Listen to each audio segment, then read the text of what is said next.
Lihat tanganmu kepada Tuhan. Hari ini sepanjang tahun yang kita lalui, engkau belum melihat pertolongan Tuhan. Engkau mengangkat tanganmu kepada Tuhan. Berkali-kali kau menolong. Ini iman di hadapan Tuhan. Haleluya. Berkali-kali kau kuatkan dalam masa-masa ini. Engkau ada, Yesus setia.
Dimanapun Tuhan kami berada, Tuhan, Engkau yang berkuasa, Engkau yang mampu, dan Engkau yang ada bersama-sama dengan kami. Kami bersyukur memiliki Tuhan, kami bersyukur memiliki Allah seperti Engkau. Dan kalau kami ada hari ini, oleh karena pertolongan Tuhan, oleh karena kemenangan yang Tuhan berikan bagi kami tetap menyerahkan hidup kami, keluarga kami, rumah tangga kami, usaha pekerjaan kami, masa depan kami ke dalam tangan Tuhan.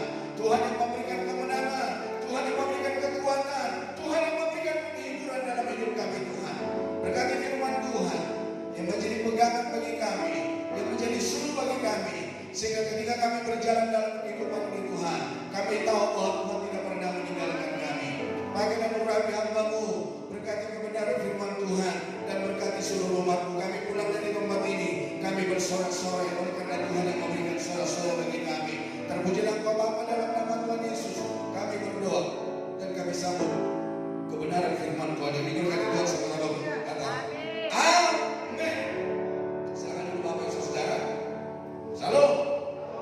Salam. Ya, selamat tahun baru buat Bapak Ibu Saudara yang belum kita berselamat tahun baru. Dan terima kasih juga buat hambanya Bapak Pendeta Joel bersama Ibu dan tunggu ada. Oke. Hari ini kita akan belajar kebenaran firman Tuhan adalah menjadi pribadi yang berdampak. Apa itu pribadi yang berdampak? Pribadi yang berdampak adalah pribadi yang memberikan kontribusi. Pribadi yang memberikan sesuatu yang orang lain bisa contoh, bisa teladani. Pribadi yang menjadi inspirasi bagi orang lain. Pribadi yang berarti, yang berguna. Atau pribadi menjadi contoh. Ya, tentu di sini adalah contoh yang baik, pribadi yang baik, bukan pribadi yang buruk. Jadi Bapak Ibu Saudara kasih Tuhan, di tahun 2025 ini, supaya kita menjadi pribadi yang berdampak di dalam rumah tangga, di dalam pekerjaan, ketika kita berbisnis, anak-anak yang sekolah, yang kuliah, yang bekerja, dimanapun kita berada. Hari ini mari kita menjadi pribadi yang berdampak. Bilang dulu kiri kanannya, ayo jadi pribadi yang berdampak. Jangan hanya Kristen yang lagu dunia berkata, kau datang dan pergi sesuka hatimu. Oh, kejamnya di kau. Ya Kristen itu aja, saudara. Tidak ada perubahan hidup, tidak ada teladan hidup, tidak ada sesuatu yang bisa ditiru dari hidupnya. Sampai-sampai tetangganya bilang, ya aku mah lebih baik dari lu. Ya minggu ke gereja, melayani lagi, khotbah lagi di gereja, mendingan gua dari lo. Jadi Bapak Ibu Saudara, kalau pribadi kita nggak berdampak, mendingan kita pulang, kita tidur. Oh tentu nanti kita pulang, kita mesti tidur, Saudara. Jadi artinya begini, kalau kita datang ke gereja, kalau kita dengar firman Tuhan, mari kita responi dengan baik, kita hidup dengan baik. Karena ketika kita meresponi dengan baik, kita hidup dengan baik. Yang beruntung siapa? Bukan pemohon banyak, Saudara, tapi setiap kita yang melakukan kebenaran firman Tuhan. Mari kita baca di dalam Yosua pasal yang pertama ayat 1 sampai ayat 9. Yosua pasal yang pertama ayat 1 sampai ayat yang 9. Kalau Bapak Ibu percaya dengan saya, Yosua itu dekat dengan ulangan. Betul nggak kira-kira? Iya. Yosua pasal 1 dekat dengan Yosua pasal 2. Sudah ketemu? Yang sudah ketemu bilang kiri atau kanannya sudah ketemu. Oi. Oke ya, Yosua pasal yang pertama ayat 1 sampai 9. Mari kita baca bersama 2-3. Sesudah Musa hamba Tuhan itu mati, berfirmanlah Tuhan kepada Yosua bin Nun, abdi Musa itu demikian. Hambaku Musa telah mati. Sebab itu bersiaplah sekarang, seberangilah sungai Yordan ini, engkau dan seluruh bangsa ini menuju negeri yang akan kuberikan kepada mereka, kepada orang Israel itu. Setiap tempat yang akan diinjak oleh telapak kakimu, kuberikan kepada kamu, seperti yang telah kujanjikan kepada Musa. Daripada gunung dan gunung Libanon yang sebelah sana itu sampai ke sungai besar, yakni sungai Efrat, seluruh tanah orang Het sampai ke laut besar di sebelah matahari terbenam, semuanya itu akan menjadi daerahmu. Seorang pun tidak akan dapat bertahan menghadapi engkau seumur hidupmu. Seperti yang aku menyertai Musa, demikianlah aku akan menyertai engkau. Aku tidak akan membiarkan engkau dan tidak akan meninggalkan engkau. Kuatkan dan teguhkanlah hatimu, sebab engkaulah yang akan memimpin bangsa ini memiliki negeri yang kujanjikan dengan bersumpah kepada nenek moyang mereka untuk diberikan kepada mereka. Hanya kuatkan dan teguhkanlah hatimu dengan sungguh-sungguh, bertindaklah hati-hati sesuai dengan seluruh hukum yang telah diperintahkan kepadamu oleh hamba Musa. Janganlah menyimpang ke kanan atau ke kiri, supaya engkau beruntung kemanapun engkau pergi. Janganlah engkau lupa memperkatakan kitab Taurat ini, tetapi renungkanlah itu siang dan malam, supaya engkau bertindak hati-hati sesuai dengan segala yang tertulis di dalamnya. Sebab dengan demikian perjalananmu akan berhasil dan engkau akan beruntung. Bukankah telah kuperintahkan kepadamu, kuatkan dan teguhkanlah hatimu, janganlah kecut dan tawar hati, sebab Tuhan Allahmu menyertai engkau kemanapun engkau pergi. Nah, Bapak Ibu Saudara kasih Tuhan, ketika bangsa Israel dan Yosua akan menyeberangi sungai Yordan dan mereka akan menuju tanah Kanaan, maka Allah berfirman kepada Yosua supaya dia mempersiapkan diri. Bahkan dalam firman Allah berkata supaya Yosua, bala tentaranya dan masyarakat Israel, supaya mereka mempersiapkan diri. Jangan takut, jangan gentar, jangan kecewa ketika menghadapi masalah dan persoalan. Karena apa? Firman Allah berkata, Allahmu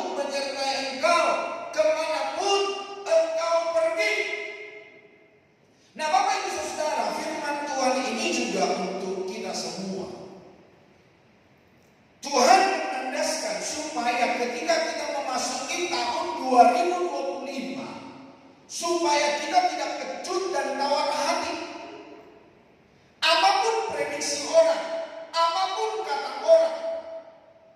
Karena kita ini hidup bukan kata orang lain, bukan kata manusia, tetapi apa? Kata firman Tuhan. Prediksi-prediksi apapun yang dikatakan oleh orang di luar sana, kita yang percaya kepada Tuhan, mari kita mempercayai kebenaran firman Allah bahwa Dia Tuhan yang memilihmu, Tuhan yang memanggilmu, adalah Tuhan yang berjanji ya dan amin, yang tidak pernah mengingkari janjinya. Dia akan menyertai kita sampai penghujung tahun, bahkan sampai kesudahan alam. Jadi Bapak Ibu Saudara, dari Yosua kita belajar soal mempersiapkan diri hingga melaksanakan misi menjadi pribadi yang berdampak. Nah, Bapak Ibu Saudara, hal apa saja yang bisa kita teladani dari Yosua yang dikatakan dalam firman Allah ini? Yang pertama Bapak Saudara adalah mantap dalam persiapan. Bilang dulu kiri kanannya, mantap dalam persiapan. Gak tahu Bapak Ibu Saudara, di tahun 2024 mau masuki 2025, apakah Bapak Ibu sudah membuat sebuah resolusi, sudah membuat keputusan, sudah membuat tekad, ini nih saya akan lakukan ini, saya akan perbuat ini dan itu. Tapi Bapak Saudara, apakah kita mantap di dalam resolusi itu? Apakah kita mantap dalam keputusan itu? Apakah kita mantap dalam tindakan itu? Atau kita bisa ragu-ragu di tengah perjalanan ketika kita berhadapan dengan masalah persoalan? Sebagaimana ketika Petrus melihat Yesus jalan di atas air, Yesus berkata, "Guru, suruhlah aku berjalan di atas air." Yesus berkata, "Udah, ayo, mari, datang." Firman Allah berkata, Petrus bisa berjalan di atas air. Tapi apa yang terjadi? Gak lama kemudian Petrus tenggelam. Kenapa? Dia terpengaruh dengan keadaan di sekelilingnya. Jadi Bapak Ibu Saudara, bagaimana supaya kita mantap di dalam resolusi, keputusan apapun yang kita telah putuskan dalam hidup kita, iman kita. Mari kita mantap. Mantapnya bukan karena kuat dan gagah kita, tapi mantapnya karena Tuhan menyertai kita. Bilang dulu kiri kanannya, mantaplah karena Tuhan menyertai. Haleluya. Jadi Bapak Ibu Saudara kasih Tuhan, firman Tuhan kepada Yosua, bersiaplah sekarang. Jadi Bapak Saudara, ketika kita mantap, ketika persiapan kita bagus, dan ketika kita percaya kepada Tuhan, bersiaplah sekarang. Bilang dulu kiri kanannya, bersiap sekarang. Bukan besok kita, bukan minggu depan, bukan bulan depan. Firman Allah berkata sekarang. Karena apa? Ketika kita berjalan dalam kehidupan ini, Tuhan ada bersama dengan kita. Untuk memulai mengerjakan sesuatu, bersiaplah. Nah, persiapan apa yang harus kita lakukan di dalam hidup ini? Selain hanya mantap dalam persiapan, Bapak Saudara kasih Tuhan, di dalam Lukas pasal yang ke-14 ayat 18 mulai. Lukas pasal 14 mulai ayat 18. Bisa lihat di PowerPoint yang saya tuliskan. Baca bersama 2-3. Sebab siapakah di antara kamu yang kalau mau mendirikan sebuah menara tidak dahulu membuat anggaran biayanya? Kalau cukup uangnya untuk menyelesaikan pekerjaan itu.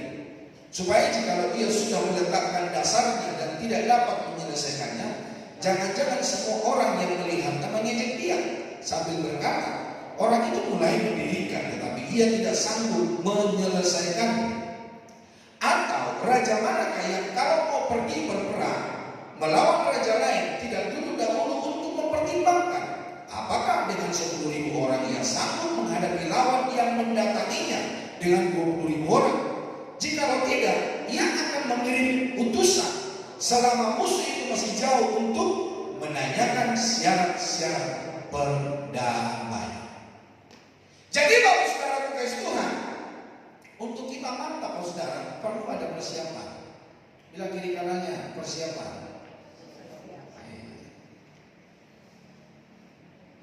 Di dalam kebenaran firman Allah ini berkata, apakah seseorang mau bangun rumah? Namun seseorang bangun menara. Dan ketika seseorang itu membangun menara, apakah dia memperhitungkan atau tidak? Tentu memperhitungkan. Bukan masalah hanya memperhitungkan, tetapi ada juga dana-dana tak terhingga. Seperti kita kalau Natalan, kalau pergi ke mana pasti ada dana-dana yang mendesak, yang bisa kita ambil yang di luar dugaan. Nah, demikian halnya di dalam hidup kita. Rencana apa yang telah kita kerjakan di dalam hidup kita di 2025? Adakah kita sudah memperhitungkannya? Adakah kita sudah merasa mantap? Tentu dengan mantapnya segala rencana kita, saudara, jangan lupakan Tuhan, saudara. Karena di dalam Yakobus berkata, jikalau kamu pergi ke kota Anu dan kamu diam setahun di sana dan mengambil untung, firman Allah berkata, seharusnya kamu berkata, jika Tuhan menghendakinya, kami akan pergi ke kota Anu, kami akan berusaha, berbisnis dan mengambil untung di sana. Jadi artinya kalau sekarang kasih Tuhan, ketika kita telah mempersiapkan diri, ketika kita sudah mantap, jangan Bapak Saudara melupakan Tuhan. Karena apa saudara? Kita yang menabur, Tuhan memberikan pertumbuhan dan Tuhan yang akan memberikan buah. Jadi Bapak Ibu Saudara kasih Tuhan, mantap di dalam Kristus. Karena apa? Kita punya pengharapan. Karena ada janji Tuhan yang tidak akan meninggalkan kita. Itulah sebabnya Bapak Ibu Saudara kasih Tuhan, di dalam kekristenan kita jangan sampai kita melupakan apa yang menjadi janji Tuhan, sehingga membuat kita kecut dan tawar hati ketika ada masalah persoalan yang kita hadapi, saudara. Nah, persiapan yang kita bisa lakukan meningkatkan pengetahuan dengan tekun belajar. Kita juga perlu update skill, mengasah keterampilan melakukan sesuatu. Bapak Ibu Saudara kasih Tuhan, menghadapi 2025, Bapak Ibu di dalam pekerjaan tanggung jawab yang Bapak Ibu kerjakan dan lakukan, ya tentu jangan hanya dengan seperti tutup tahun kemarin saya berkhotbah, jangan ada anggur baru, tetapi kantong lama, atau anggur yang lama dimasukkan ke kantong yang baru. Jadi anggur yang baru harus dimasukkan ke kantong yang baru. Hati kita, skill kita, apa juga harus selalu yang baru. Upgrade diri. Saya berkali-kali berkata ketika saya berkhotbah, Kalimantan Timur sudah ditentukan ibu kota negara ada di sini, saudara. Kita jangan jadi pelengkap penderita. Akhirnya kita melihat orang lain yang berhasil, kita enggak berbuat apa-apa untuk kota ini, untuk Kalimantan ini. Tapi saudara, kita sebagai masyarakat orang-orang yang di Kalimantan Timur, apakah kita sudah menjadi penduduk asli? Dikatakan penduduk asli itu kalau sudah 10 tahun menetap di dalam suatu daerah, dia sudah menjadi penduduk asli. Ada Bapak Ibu sudah 10 tahun, bahkan sudah lebih. Saya belum penduduk asli, saudara, karena belum 10 tahun. Tapi apakah kita menjadi pelengkap penderita? Apakah kita hanya penonton? Tentu kita harus upgrade diri, belajar. Apalagi persiapan juga bisa lakukan dengan kemampuan adaptasi, menyesuaikan diri dengan situasi. Kita beradaptasi dengan kota, ibu kota negara Indonesia di Kaltim. Ya kita juga harus beradaptasi dengan cara orang berdagang, cara orang berbisnis, cara orang hidup di jalanan, saudara. Mungkin ada aturan-aturan yang baru yang harus kita lakukan. Kita juga harus beradaptasi. Ya dengan adanya macet, ya saya bilang sih sama teman-teman, Balikpapan itu belum macet, baru ramai lancar. Ya, karena masih bisa jalan kan. Kalau di Jakarta itu namanya macet sampai bermenit-menit Bapak Ibu ada di tempat gak lewat-lewat, itu baru macet. Kalau masih jalan setapak itu masih ramai lancar atau masih tersendat, saudara, belum macet. Jadi saya bilang sama teman-teman, apa yang kita ada di sekarang itu belum macet. Iya, masih lancar-lancar aja, masih bisa jalan terus. Nah, jadi Bapak Saudara kasih Tuhan beradaptasi dengan keadaan, dengan pekerjaan baru, dengan tanggung jawab baru. Apa saja yang diperhadapkan bagi kita, mari kita beradaptasi. Jangan jadi Kristen yang menye-menye. Jangan jadi Kristen yang bersungguh-sungguh. Jangan jadi Kristen yang mengeluh, menggerutu. Tetapi mari kita beradaptasi. Segala sesuatu yang terjadi, yang diperhadapkan bagi kita, yaitu mengasah kita, saudara. Supaya apa? Supaya kita semakin tajam. Supaya apa? Supaya kita semakin sabar. Supaya apa? Supaya kita memiliki hikmat daripada Tuhan. Nah, yang kedua, saudara, yang kedua, jelas dalam visi ke depan. Nah, ketika Bapak Ibu memasuki tahun 2025, apa visi Bapak Saudara? Ada visinya, ada misinya? Atau Bapak Ibu berkata begini, mengalirlah. Ya udah mengalir aja, Pak. Ada nggak visi misi Bapak Ibu Saudara? Oh, di 2025 ini jangka pendek, jangka panjang. Di 2025 ini saya harus punya progres, semakin bertumbuh, semakin naik. Jadi Bapak Ibu Saudara kasih Tuhan, milikilah visi di dalam hidup. Kepada Yosua, Tuhan menyatakan visi ke depan dengan jelas soal batas-batas wilayah yang akan menjadi milik pusaka Israel. Bapak Ibu sudah pernah ke Israel? Ya, yang belum doakan supaya bulan Juni kita ke Israel. Jangan jauh-jauh tahun depan, bulan Juni aja ya. Itu dengan iman.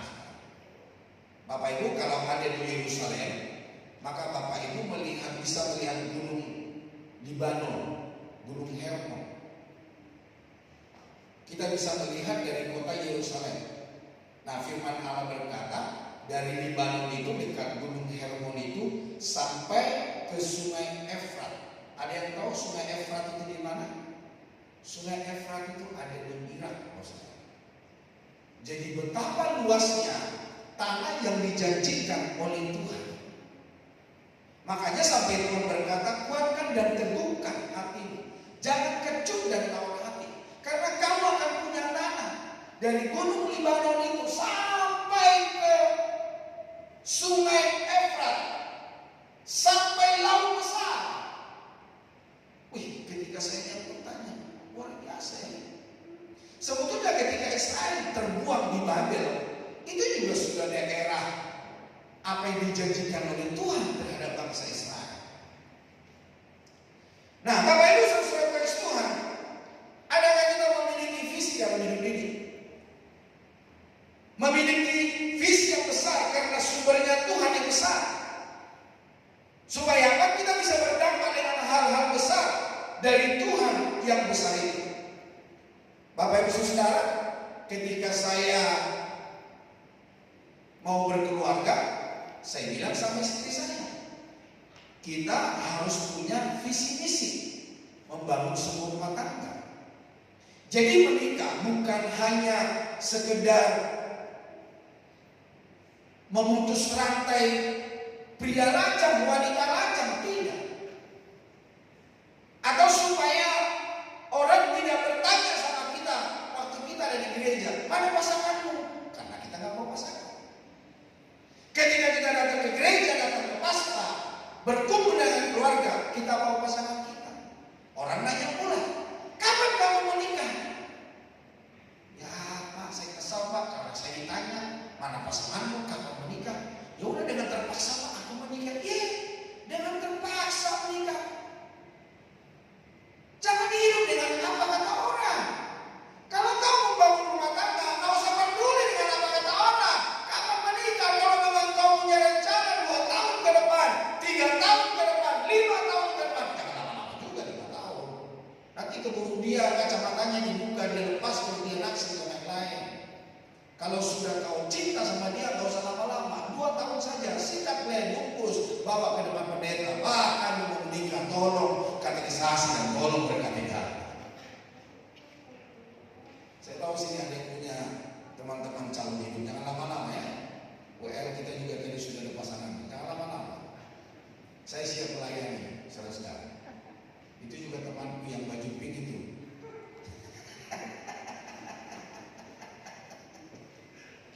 Jangan lama-lama. Saya hanya 2 tahun aja menjalin hubungan dengan kekasihku yang sedang tidak ikut bersama dengan kita hari ini karena dia mempersiapkan makanan. Aku punya visi. Untuk apa? Supaya keluarga kita melayani Tuhan. Itulah sebabnya saya sama istri saya sama anak saya melayani Tuhan. Saya pun tahu anak-anak saya di Jakarta mereka melayani Tuhan. Ketika mereka melayani Tuhan, ada jemaat-jemaat itu yang video saudara dikirim kepada kami. Ini loh anaknya Pak Urper sedang melayani ini, melayani itu. Saya bilang terima kasih buat informasinya. Kadang-kadang orang lain kirim videonya, kita kembali kirim ke grup keluarga. Sampai anak-anak saya bilang, kok papi, mami kok tahu?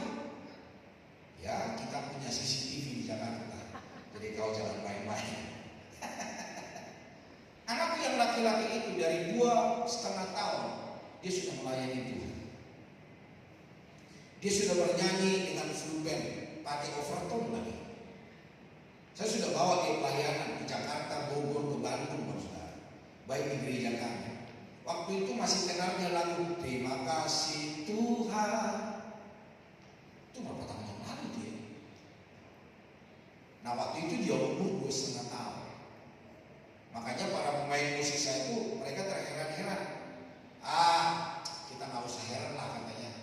Lihat dong bapaknya. Sampai anaknya yang perempuan yang cantik itu dia pun melayani Tuhan. Itulah visi misi kami. Hari ini kalau sudah berkes Tuhan, visi misi dalam keluarga Bapak Ibu apa? Anak-anak kita lagi apa hari ini? Istri suami lagi apa hari ini, Ustaz? Mari kita memiliki visi. Mungkin nggak visinya seperti saya semua keluarga melayani Tuhan? Atau ada hal yang lain, Saudara? Paling tidak Bapak Ibu Saudara, kita yang ada di dalam Kristus, mari kita mempersembahkan hidup kita. Karena firman Allah berkata, menjadi persembahan yang hidup dan berkenan kepada Tuhan adalah lewat tubuh kita, talenta kita, apa yang kita mampu. Nah, seperti gereja kita punya visi dan misi, Saudara. Ya, Bapak Ibu yang belum tahu visi misi gereja kita, ini adalah visi misi gereja kita. Visinya apa? Jemaat yang bertumbuh dewasa dalam keserupaan dan segambar dengan Kristus. Makanya Bapak Ibu Saudara, kalau mendengarkan khotbah setiap hari Minggu, tidak ada khotbah PHP di sini. Khotbah apa? Khotbah yang membuat menunjukkan setiap orang supaya berubah, supaya sesuai dengan kehendak Allah. Tidak ada khotbah yang meninabobokan, tidak. Tapi khotbah bagaimana supaya kita bisa hidup serupa dan segambar dengan Kristus. Ya, kayak Bapak Ibu kan sering juga saya bilang, kalau kita diperhadapkan kepada orang-orang yang mulut ember, yang ngomongin orang, ya keluarlah dari komunitas itu. Saya juga bilang kepada Bapak Ibu Saudara, kalau komunitas kita, saya mengajari Bapak Ibu yang enggak, yang negatif, udah tinggalin saya. Tidak tahu Bapak Ibu Saudara, pernah nggak saya mengajari yang tidak baik? Malah kalau ada ngomongin orang lain, saya bilang nggak usah lah, doain saja. Bagaimanapun orang-orang itu adalah teman kita, sahabat kita. Karena apa Saudara? Jangan kita pakai mulut kita yang sama memuji Tuhan dengan mulut yang sama pun kita ngata-ngatain orang, jelek-jelekin orang. Tapi marilah hari ini saudara, lewat visi gereja kita bertumbuh dewasa dalam keserupaan dan segambar dengan Kristus. Karena itulah yang Tuhan inginkan dalam hidup kita, supaya kita serupa dan segambar dengan Kristus. Bahkan dalam bahasa Batak dibilang supaya kita seperilaku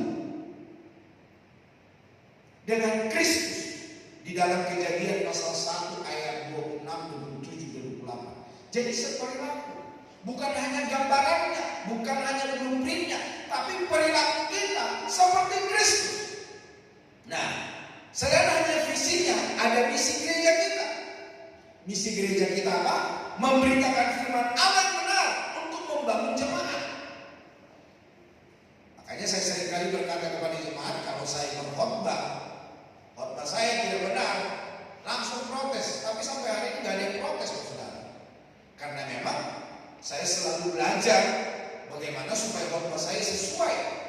Bukan hasil pemikiran, bukan hasil pemberian orang, tetapi betul-betul pure dari Tuhan yang mengubahkan, yang memberkati kita. Membangun keluarga ilahi yang seturut dengan kehendak Allah. Jadi kalau saya bertanya kepada Bapak Ibu, bertanya tentang istri, bertanya tentang suami, bertanya tentang anak-anak Bapak Ibu saudara, itu adalah sebuah tujuan perhatian untuk apa? Supaya keluarga kita juga keluarga ilahi. Saya kan seringkali berdoa, mungkin Bapak Ibu sampai hafal anak-anak kita, anak-anak Bapak Ibu supaya menjadi anak-anak yang takut akan Tuhan, mengasihi Tuhan, hormat terhadap orang tua, anak-anak ilahi, anak-anak kesukaan Allah. Karena itu adalah misi yang Tuhan berikan di dalam hidupku, supaya apa? Setiap keluarga adalah keluarga ilahi yang datangnya daripada Tuhan. Sekalipun kita hidup di dalam dunia ini, tetapi keluarga kita adalah keluarga ilahi yang datangnya daripada Allah. Karena firman Allah berkata bahwa kita di dalam dunia ini adalah pendatang. Berarti bilang dulu kiri kanannya, kamu adalah keluarga surga. Kamu adalah penduduk surga. Jadi Bapak Saudara, selain hanya itu membangun komunitas yang berdampak dan berpusat kepada Kristus. Nah, di gereja kita ada komunitas, ada Kompas, komunitas pria Soekarno-Hatta. Ada juga kota, komunitas wanita. Ada Youth Generation, punya komunitas. Jadi setiap kita punya komunitas, komunitas yang berdampak, berpusat kepada Kristus. Jadi kalau kita ngumpul, yang kita bicarakan adalah firman Allah. Ketika kita berucap, yang kita ucapkan yang sesuai dengan kehendak Allah. Bukan komunitas kita ngomongin orang, bukan komunitas kita ember.com, bukan. Kalau sampai ada, tinggalkan komunitas itu, cari komunitas yang lain. Tapi saya yakin komunitas kita gak ada yang begitu ya, gak ada yang ember.com ya, gak ada yang menjelek-jelekin orang ya. Jadi Bapak Ibu Saudara Tuhan, mari kita bangun komunitas yang berdampak, berpusat kepada Kristus. Dan value-nya, nilainya apa? Melayani adalah suatu kehormatan, bukan beban. Layanilah Tuhan, berapapun harganya, mujizat terjadi. Bapak Ibu yang melayani bayar harga enggak? Bayar harga. Hari ini ada yang 2 kali ibadah, ada yang 2 kali melayani. Bukan hanya itu saja, ikut doa semalam, ikut komsel setiap hari Kamis, doa pujian penyembahan komsel. Kadang-kadang anak-anakku itu, orang-orang muda itu pulang jam 6 harus buru-buru datang ke gereja. Kadang nggak sampai mandi, masih ada juga yang pakai seragam kerja datang beribadah. Itu adalah sebuah korban yang mereka berikan untuk Tuhan, bukan untuk gembala, bukan untuk pendeta, tapi dengan kesungguhan hati memberi yang terbaik kepada Tuhan. Ada juga dari teman-teman kita ketika mereka tidak bisa mengikuti doa hari Kamis, pagi-pagi hari Sabtu sudah ikut doa untuk apa? membayar. Oh, hari Kamis saya ikut doa, hari Sabtu pagi saya nggak. Jadi Bapak Ibu Saudara, ada harga yang dibayar. Dan melayani bukan sesuatu harus jadi beban. Aduh, aku lagi. Tapi ketika saya tawarkan kepada Bapak Ibu, anak-anaknya nanti hari Kamis ini ya, siap. Ya Pak, siap. Karena apa Saudara? Karena melayani Tuhan bukan menjadi sebuah beban dan punya harga yang harus dipersembahkan bagi Tuhan. Dan saya berdoa di 2025 ini kita lebih daripada itu. Kemarin waktu doa semalaman, saya merindukan supaya setiap kita ini, termasuk juga Bapak Ibu Saudara yang belum melayani, yang tidak datang hari Jumat malam. Jadi di bulan Januari ini kita hafal Alkitab 2-3 ayat. Ya kalau Bapak Ibu bisa oke, satu pasal gak apa-apa. 2-3 ayat dalam 1 bulan. Nanti doa malam yang berikutnya kita seperti orang Batak, Mars Pajojoro. Tahu Mars Pajojoro? Jadi mengucapkan kebenaran firman Allah di depan sesama. Kalau ke orang Batak itu anak-anak, mereka itu sudah Mars Pajojoro, artinya menghafal firman Tuhan dan berdiri di depan jemaat pada saat Natal. Makanya anak-anak itu berkata begini, dimulanya itopa lewatama langit tanah. Artinya pada mulanya Allah menciptakan langit dan bumi. Gitu. Jadi Bapak Ibu Saudara kekasih Tuhan, yang ketiga, yang berikutnya adalah teguh dalam kekuatan. Kekuatan kita jangan terpengaruh dengan keadaan, Saudara. Orang bermalas-malasan, ya akhirnya juga kita ikut letoi. Tapi kekuatan kita tetap teguh karena apa? Bukan orang lain yang memberikan pendampingan, bukan suami, bukan istri, bukan anak, orang tua atau pendeta, gembala yang memberikan pendampingan, tetapi ada Tuhan yang mendampingi kita. Orang lain boleh berubah setia, orang lain boleh berubah janji, tapi Tuhan itu tidak pernah berubah janji. Itulah sebabnya tetap teguh dalam kekuatan. Makanya firman Allah berkata, segala sesuatu yang kamu kerjakan, kamu lakukan, marilah kita memandang kepada Kristus, fokus kepada Kristus. Kenapa? Kristuslah yang memberikan kemenangan, Kristuslah yang memberikan penyertaan, Kristuslah yang memberikan kekuatan di dalam hidup kita. Beberapa kali dinyatakan Tuhan kepada Yosua, kuatkan dan teguhkan hatimu. Mungkin Yosua saat itu masih muda dan dia ragu-ragu tentang apa kata Tuhan. Karena itu Tuhan menekankan padanya agar membangun keyakinan diri berdasar panggilan dan penyertaan Tuhan. Bapak Ibu Saudara, jangan seperti banyak orang Saudara pengen sebuah hasil tetapi tidak menanam. Pengen sebuah hasil namun tidak merawat tanamannya. Sama halnya kekristenan kita. Bagaimana supaya kita tetap dalam panggilan Tuhan, kita tetap kuat? Ayo kita siram, kita pupuk. Nah, lewat apa? Lewat komunitas. Lewat apa? Lewat konser. Lewat apa? Lewat mendengarkan firman Allah. Lewat apa? Lewat merenungkan firman Tuhan. Nah, jika Tuhan yang memanggil dan menyertai, tantangan bisa ada, tetapi kemenangan menjadi bagian kita. Makanya dibilang begini, tidak ada mahkota tanpa salib. Jadi kalau ada tantangan, mengajari kita supaya apa? Supaya kita punya pengalaman bersama Tuhan. Yang kedua, Tuhan mengajari kita supaya sabar, supaya punya pengalaman pribadi tentang masalah hidup, bagaimana kita dapat mengatasinya. Dan akhirnya, saudara, ketika kita menghadapi gelombang kehidupan, kita pun menjadi kesaksian, kita pun bisa menjadi inspirasi bagi orang, kita pun bisa menguatkan orang, menasihati orang, saudara. Dan juga tidak ada medali tanpa pertandingan. Tidak ada satu juara tanpa pertandingan, saudara. Jadi kalau ada masalah persoalan, ada tekanan hidup, mari kita tetap kuat di dalam Tuhan. Karena segala sesuatu itu Tuhan izinkan buat kita supaya kita tetap memandang Kristus, supaya kita tetap berharap kepada Kristus, supaya kita tetap mengandalkan Kristus. Yang keempat dan yang terakhir, pemain musik boleh maju ke depan. Berakar dalam firman.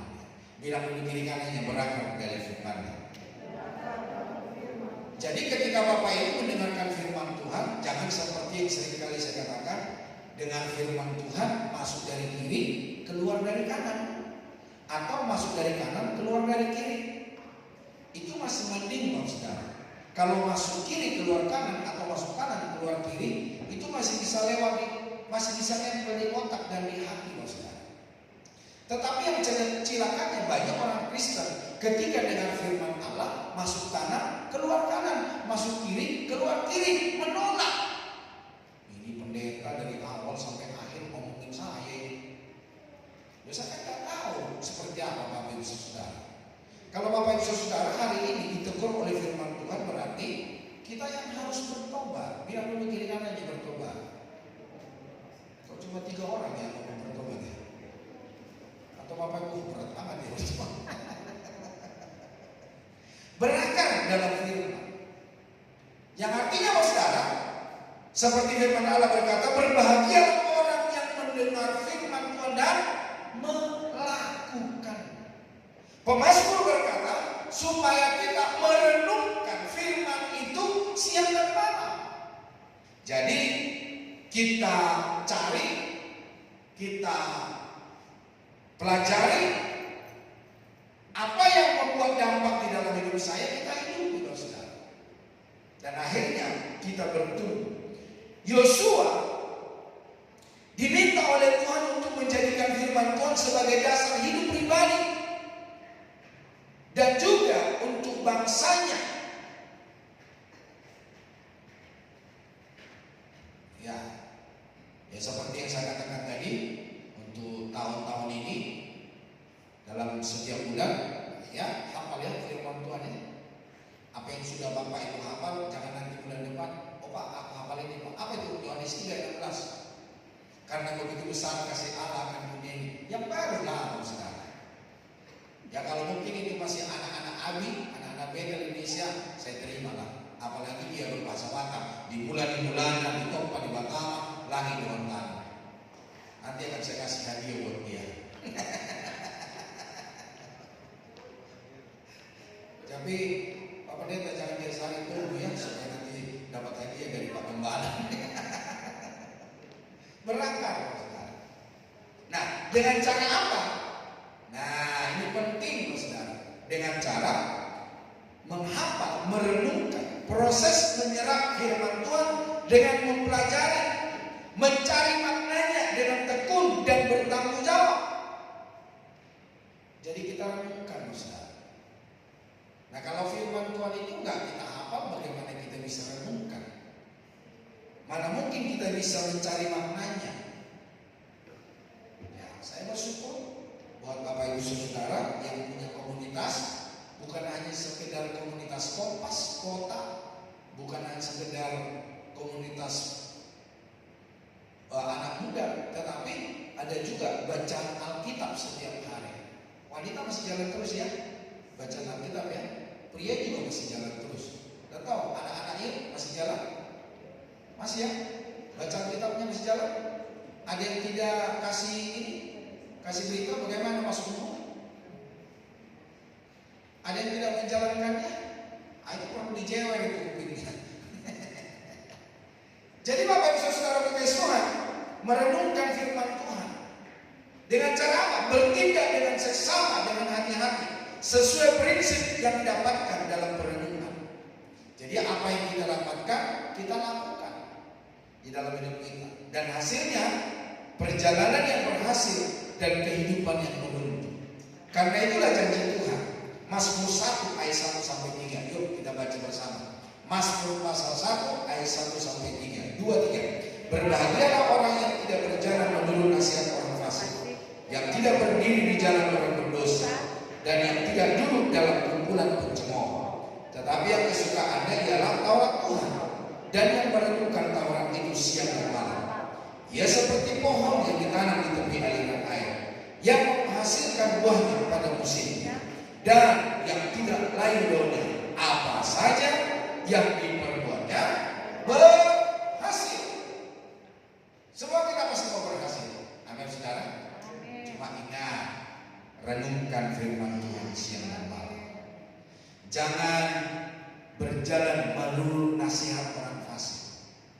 Kalau ada orang-orang yang menasihati Bapak Ibu Saudara yang tidak sesuai dengan firman Tuhan, nah itu boleh masuk kiri keluar kanan atau masuk kanan keluar kiri. Nanti kalau Bapak Ibu mengikuti nasihat orang fasik, Bapak Ibu yang rugi. Dan juga jangan berdiri di jalan orang berdosa. Ada orang-orang kalau saudara sudah belajar firman Tuhan, tapi ya dosa jalan terus. Bahkan apa dikatakan oleh firman Tuhan, dia merancangkan kejahatan sampai ke tempat tidur. Dia nggak bisa tidur, boleh karena minum kopi, saudara. Tetapi dia merancangkan kejahatan untuk orang lain. Coba, ada nggak di sebelah kiri kanannya seperti itu? Lihat. Ada. Marga apa nih? Marga apa? Atau pakai baju apa? Oh nggak ada ya. Saya lihat wajah-wajah Bapak Ibu adalah wajah-wajah yang tidak berdosa. Ya, kiranya apa yang menjadi apa yang saya lihat ini Bapak Ibu wajah-wajah tidak berdosa, betul-betul tidak berdosa. Kok ada yang bilang amin? Jangan dulu dalam kumpulan pencemooh. Jadi kalau ada suka mencemooh temannya, ya udah tinggalin aja. Cari komunitas yang berkenan.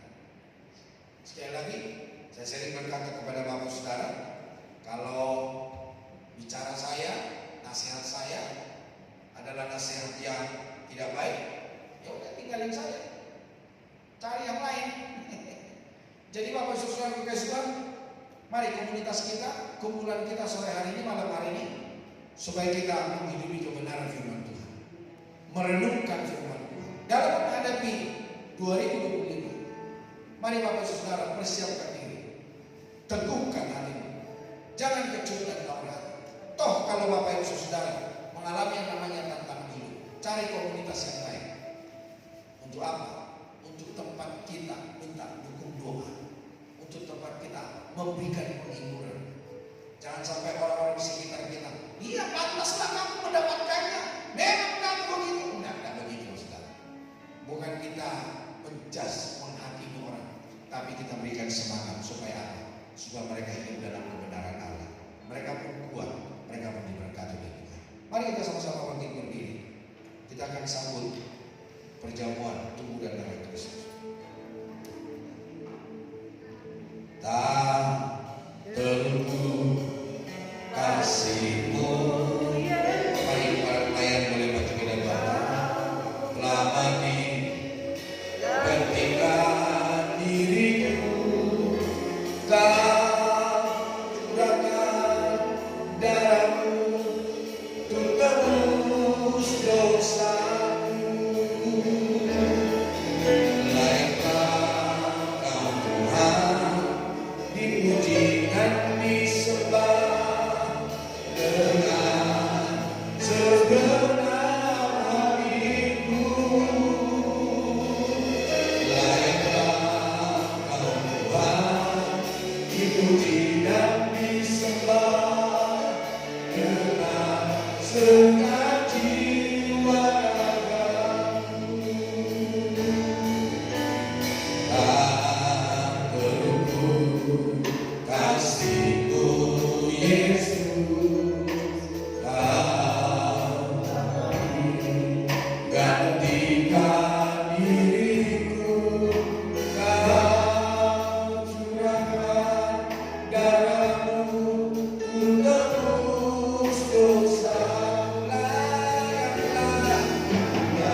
membuat resolusi dalam hidup ini untuk di tahun 2025? Siapa yang masih deg-degan? Siapa yang masih khawatir menghadapi tahun 2025? Boleh taruh tangan kirimu di dadamu, angkat tangan kananmu di hadapan Tuhan. Bapak Ibu yang telah membuat resolusi atau yang belum membuat, Bapak Ibu yang masih takut, atau Bapak Ibu yang tegar, mari taruh tangan kirimu di dadamu, angkat tangan kananmu kepada Tuhan. Saya akan berdoa buat Bapak Ibu Saudara. Bapa di surga, hari ini Tuhan kami menaruh tangan kiri kami di dada kami. Kami Tuhan sepakat kami butuh Tuhan. Kami perlu Tuhan. Apa yang sudah kami rancangkan, apa yang sudah kami putuskan, apa yang sudah kami tetapkan untuk kami masuk di dalam 2025, kami mohon supaya Tuhan ada bersama dengan kami, sehingga kami adalah umat yang berhasil, yang berkemenangan. Sekalipun banyak tantangan, sekalipun banyak rintangan, kami kuat oleh karena ada Tuhan bersama dengan kami. Dan olehnya kami dapat melihat kemuliaan Allah, kami dapat melihat berkat-berkat Tuhan, dan kami dapat menyaksikan Tuhan bahwa Tuhan berkali-kali menolong dan membela hidup kami. Berkati para pria, berkati para wanita, berkati orang-orang muda, berkati anak-anak remaja, berkati anak-anak abdi di gereja ini. Siapapun Tuhan kami yang terhisap dalam gereja ini Tuhan, Engkau berkati dan Engkau tolong ya Tuhan. Kasih karunia-Mu Tuhan Engkau lanjutkan bagi kami. Terima kasih ya Tuhan, memberkati para pelayan-pelayan Tuhan yang akan melayani kami dengan perjamuan kudus. Dan juga Tuhan berkati para penerima tamu kolektan, leaders, para pemain musik multimedia, soundman kami Tuhan Engkau berkati di dalam nama Tuhan Yesus. Kami juga Tuhan berdoa, berkati untuk mereka-mereka yang mengalami Tuhan sakit, baik juga Tuhan buat Gosenli, anak Lovely ya Tuhan, baik juga Tuhan Pak Heber, Pak Wilson, Pak Hendra Winata, untuk papanya Desi Kurning, papanya Mei Fani, baik juga Tuhan untuk Ibu Kristina Agustina, baik juga cucunya Papa dari Bu Puji, baik juga Tuhan Om Atio, baik juga Tuhan untuk mamanya Cik Ali, dalam nama Tuhan Yesus. Anak-anak Tuhan yang lain yang belum memberitahukan kepada kami Tuhan, tolong jangan dalam nama Tuhan Yesus, jadilah sehat, jadilah sembuh, jadilah pulih, jadilah kuat. Berkati juga Tuhan bangsa negara kami, berkati juga Tuhan kota kami di dalam nama Tuhan Yesus. Berkati juga Tuhan hamba-Mu dan juga Tuhan Bapak Pendeta Yoel Markum bersama istri dan anak. Tuhan Kau berkati penggembalaannya, berkati pekerjaannya, berkati pertaniannya, apa yang dirancangkan dalam Tuhan berkati dan buat berhasil. Terima kasih ya Tuhan. Sebentar kami akan masuk dalam perjamuan kudus. Berkati tubuh dan darah-Mu Tuhan, dan juga Tuhan layakkan kami di hadapan Tuhan, sehingga apa yang kami terima dapat bersatu dengan hidup kami. Kami yang sakit disembuhkan, kami Tuhan yang lemah dikuatkan, kami yang berputus asa Tuhan kembali memberikan pengharapan, karena ada Kristus, ada darah-Mu Tuhan di dalam hidup kami Tuhan. Dalam nama Tuhan Yesus kami berdoa dan kami sambut tubuh dan darah-Mu. Haleluya, amin. Silakan duduk Bapak Ibu Saudara. Terimalah tubuh dan darah Kristus yang belum dibaptis dan usia 12 tahun ke bawah, supaya tidak ikut dalam perjamuan kudus. Layaklah Kau Tuhan dipuji dan disembah dengan segenap hatiku.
berjanji dan Tuhan juga memberikan satu tanda bagi kami bahwa Tuhan menyertai kami. Ada Tuhan bersama dengan kami lewat tubuhmu, lewat darahmu Tuhan. Itu yang kami nikmati dan bersatu dengan tubuh kami. Dan biarlah bagi setiap kami yang hadir hari ini menghadapi di tahun yang baru, kami tetap kuat di dalam Tuhan. Kami menjadi pemenang di dalam Tuhan. Bapak Ibu Saudara, dengarkanlah firman Tuhan. Bukankah roti yang kita pecah-pecahkan adalah persekutuan dengan tubuh Kristus? Sebab apa yang telah aku teruskan kepadamu telah aku terima dari Tuhan, yaitu bahwa Tuhan Yesus pada malam waktu ia diserahkan mengambil roti, dan sesudah itu ia mengucap syukur atasnya. Ia memecah-pecahkannya dan berkata, inilah tubuhku yang diserahkan bagi kamu, perbuatlah ini menjadi peringatan akan aku. Dalam nama Tuhan Yesus, mari kita makan bersama.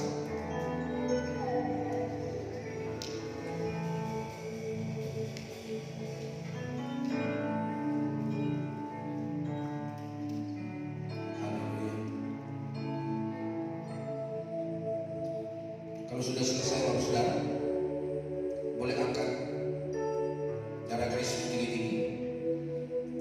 Bukankah tahun pengucapan syukur yang atasnya kita ucapkan syukur adalah persekutuan dengan darah Kristus?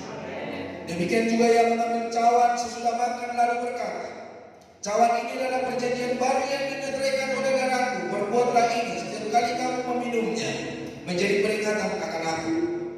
Sebab setiap kali kamu makan roti ini dan minum cawan ini, kamu memberitakan kematian Tuhan sampai Ia datang. Dalam nama Tuhan Yesus, mari kita minum bersama. Haleluya. Mari kita bersyukur kepada Tuhan. Berterima kasih buat anugerah Tuhan yang Tuhan berikan atas kita. Segala puji syukur hanya bagi-Mu ya Tuhan. Terima kasih buat pengorbanan-Mu. Terima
Biarlah Tuhan apa yang kami lakukan hari ini segala kemuliaan dan hormat hanya bagi Tuhan Yesus.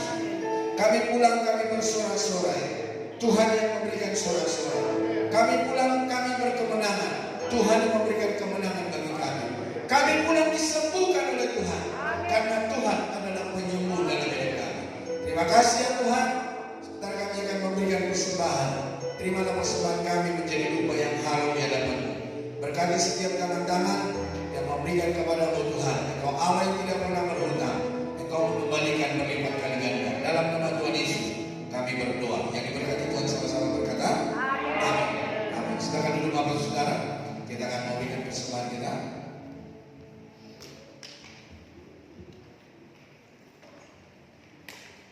Shalom, Bapak Ibu Saudara yang dikasihi di dalam Tuhan. Kiranya kita semua dalam keadaan sehat, baik secara jasmani maupun rohani, serta penuh sukacita dalam kasih dan berkat Tuhan. Ibadah doa dan puasa diadakan setiap hari Kamis pukul 7 malam yang bertempat di GBI Soekarno-Hatta.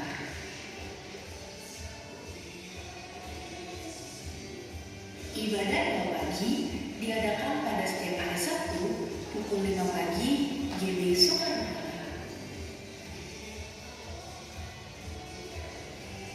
Kita akan bertemu kembali di ibadah raya. Ibadah raya pertama akan berlangsung pada pukul 9 pagi dan ibadah raya kedua pada pukul 6 sore yang bertempat di GBI Soekarno-Hatta.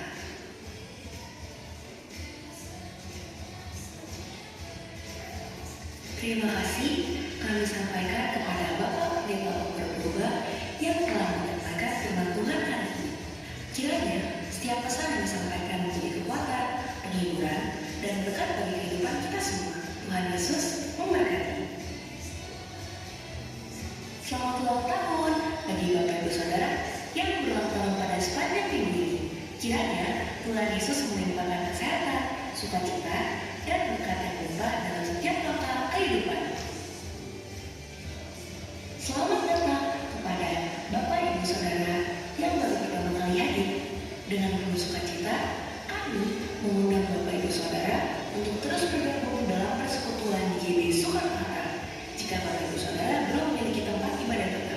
Tuhan Yesus memberkati.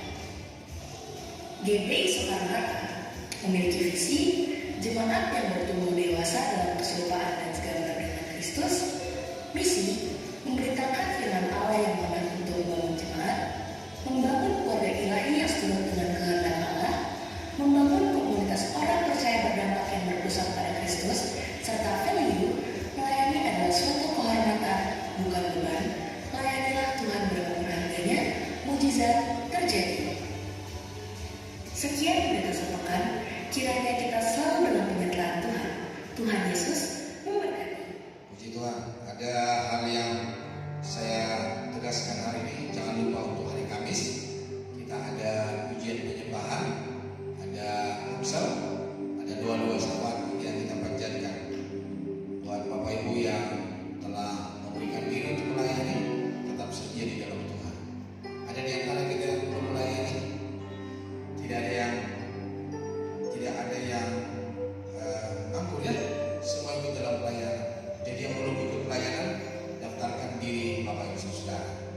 Jadi hambanya Bapak Pendeta Yoel, di gereja ini tidak ada yang angkur, semua ikut melayani Tuhan. Sampai anak-anak itu aja ikut mereka melayani.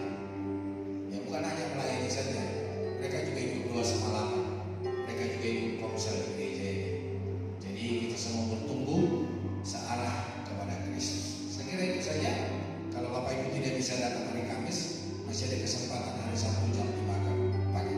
Mari kita sama-sama bangkit berdiri, kita akhiri persekutuan kita hari ini. Segala puji dan hormat kami berikan kepada-Mu Tuhan.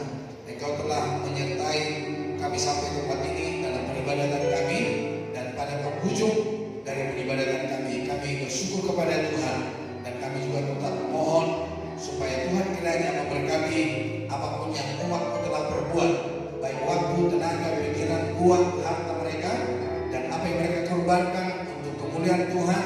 Tuhan Engkau berkati melebat kali ganda. Para penerima tamu, kolektanus, leaders, para pemain musik, multimedia, software kami, dan semua orang yang ambil bagian dan jemaat Tuhan, Engkau berkati melebat kali ganda dalam nama Tuhan Yesus. Dan jika sebentar kami akan berpisah, kami pulang ke rumah masing-masing, biarlah Tuhan hantarkan kami kembali dengan tidak kekurangan suatu apapun. Kami dapat beristirahat, tidur nyenyak, bangun pagi dengan tubuh yang sehat. Kami dapat kembali berkarya, menyenangkan hati Tuhan.